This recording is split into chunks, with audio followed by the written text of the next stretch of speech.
નમસ્કાર દર્શક મિત્રો, આપ નિહાળી રહ્યા છો સાયકલ ઓફ મીડિયા હાઉસ દ્વારા સંચાલિત નવસારી લાઈવ અને ઝટપટ ન્યૂઝ. યુદ્ધ, જ્યારે વાતો ચાલી રહી છે યુદ્ધની અને જેની આડકતરી અસર અથવા તો સીધી અસર ભારત દેશને પણ થઈ રહી છે, અને ભારત દેશને થતી હોય એટલે કે નવસારી કેવી રીતે બાકાત રહી શકે. નવસારી અને નવસારીનું જીઆઈડીસી, નવસારીનું જીઆઈડીસી જે ખરું એ સૌથી કદાચ વધારે ધમધમતું હોય તો પૌવા મિલોના કારણે.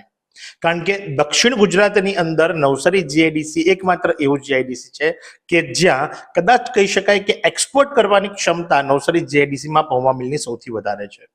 અને આ યુદ્ધની એટલે કે ઈરાન, ઇરાક, અમેરિકા અથવા તો અન્ય જે ખાડી દેશોની સાથે જે યુદ્ધ ચાલી રહ્યું છે અને એની સીધી અસર જે ખરી એ નવસારીની પૌવા મિલને થઈ છે.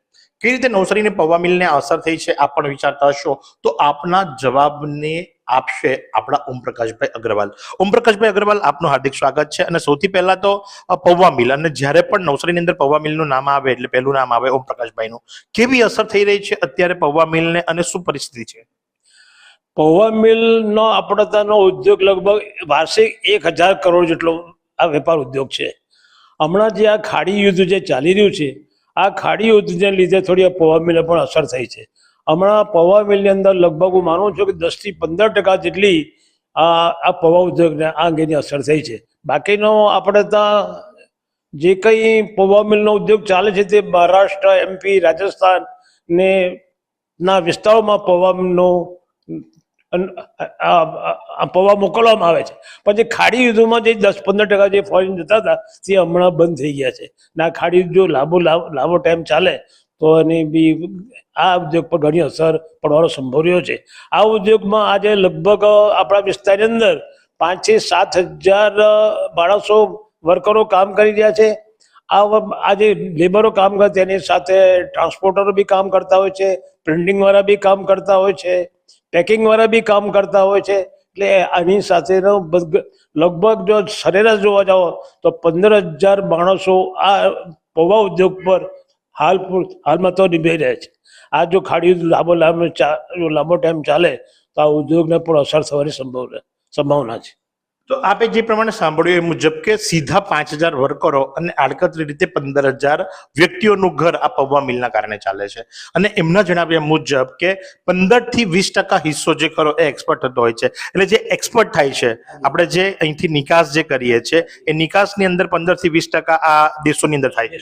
હાજી, આ જે ખાડી યુદ્ધના જે પ્રદેશો છે, જે સાઉદી અરેબિયા છે એની અંદર આપણા 15% જેટલું પૌવાનો અહીંથી આપણા નિકાસ થાય છે, જે હમણાં તો હાલમાં બિલકુલ બંધ છે. એટલે એના કારણે જે આપણે એક્સપોર્ટ કરતા હોય એટલે ટ્રાન્સપોર્ટેશન હોય, પેકેજિંગ ડિપાર્ટમેન્ટ હોય, પ્રિન્ટિંગ ડિપાર્ટમેન્ટ હોય, આ તમામને અસર થાય છે. દરેકને અસર થાય છે આની અંદર. એટલે હાલના તબક્કે જે ગુજરાત અથવા તો ભારતના અન્ય રાજ્યો, શહેરોની અંદર જે નિકાસ પ્રોસેસ ચાલી રહી છે એ યથાવત છે, પણ જે વિદેશમાં આપણે જે નિકાસ કરતા હોય છે એ અટકી જવા પામી છે. હા, તે અટકી જવા પામી છે. બિલકુલ સાચી વાત છે. તો જે પ્રમાણે આપે નિહાળ્યું એ મુજબ કે નવસારીની અંદર પૌવા મિલોની જો વાત કરવામાં આવે તો નવસારીના એકમાત્ર જીઆઈડીસીના વિસ્તારમાંથી જે પૌવા મિલો છે કે જે 1,000 કરોડનું ટર્નઓવર કરે છે એના 20%, એટલે તમે સમજી શકો છો કે આંકડાકીય રીતે પણ ખૂબ મોટો માર્જિન કહી શકાય. તો અત્યારે જે નિકાસ અટકી જવા પામી છે તો ઓવરસ્ટોક થઈ રહ્યો છે. હા, હાલમાં ઓવરસ્ટોક થઈ રહ્યો છે. મિલ પણ હમણાં થોડી ઓછી ચાલી રહી છે. જે મિલો અઠવાડિયામાં 6 દિવસ ચાલતી હતી તે કોઈ મિલો 5 દિવસ ચાલે છે. મજૂરોને બી અત્યારે તકલીફો પડી રહી છે અને દરેકને આ ઘેરી અસર ઊભી થયેલી છે. આપે સાંભળ્યું એ મુજબ કે વર્કિંગ ડેઝ જે ખરા એ ઘણી જગ્યાએ ઓછા કરી દેવામાં આવ્યા છે અને એની સીધી અસર આમ જનતા પર પડી રહી છે. તો આ એકમાત્ર એવું પાસું છે કે જે તમારા સુધી અમે પહોંચતું કર્યું. આવા તો ઘણા બધા પાસાઓ છે. તો આજ પ્રમાણે આવા અવનવા સમાચારો માટે આપ નિહાળતા રહો નવસારી લાઈવ અને ઝટપટ ન્યૂઝ. ફરી એકવાર ઓમપ્રકાશભાઈ, આપનો ખૂબ ખૂબ આભાર. કેમેરા પર્સન યશ સાવંતની સાથે હું મહેશ ભટ્ટ. એવી કઈ હોસ્પિટલ છે જ્યાં કેન્સર માટે સર્જરીની સેવા હોય, કિમોથેરાપીની સારવાર હોય, રેડિયેશનની સારવાર હોય, PET CT સ્કેન હોય, કેન્સરની પેથોલોજી હોય, મેમોગ્રાફી હોય, એટલે કે બધું જ.